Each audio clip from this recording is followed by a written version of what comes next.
एक समय की बात है। एक गांव में घनश्याम नाम का एक बनिया रहता था। वह व्यापार में बहुत होशियार था, लेकिन थोड़ा लालची भी था।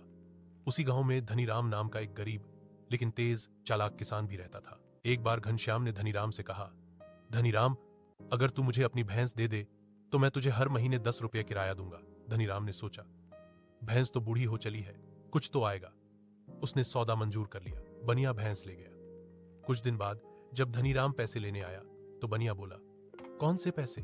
भैंस तो अब मेरी है, तूने तो दे दी थी। धनीराम समझ गया कि बनिया चालाकी से उसे धोखा देना चाहता है। उसने कुछ नहीं कहा और चुपचाप लौट गया। लेकिन अब उसकी चाल शुरू हुई। अगले दिन धनीराम गांव में यह कहता घूमने लगा, घनश्याम बनिया तो बहुत पहुंचा हुआ साधु है।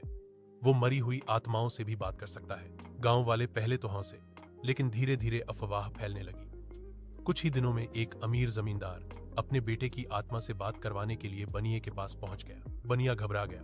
उसने कहा, नहीं, मैं कुछ नहीं जानता इन सब बातों का। जमींदार ने गुस्से में कहा, तो गांव में क्यों फैलाया तूने कि तू मरी आत्माओं से बात करता है? बनिया डर गया और सारी सच्चाई उगल दी कि ये सब धनीराम की चाल थी। आखिर में गांव की पंचायत बैठी और फैसला दिया कि बनिया को धनीराम की भैंस भी लौटानी होगी और पिछले 3 महीने का किराया भी देना होगा। कहानी की सीख, मोराल, अगर तुम चालाकी से दूसरों को धोखा दोगे तो कोई और अपनी चतुराई से तुम्हें सबक सिखा सकता है। धैर्य और बुद्धि से बड़ा कोई हथियार नहीं होता।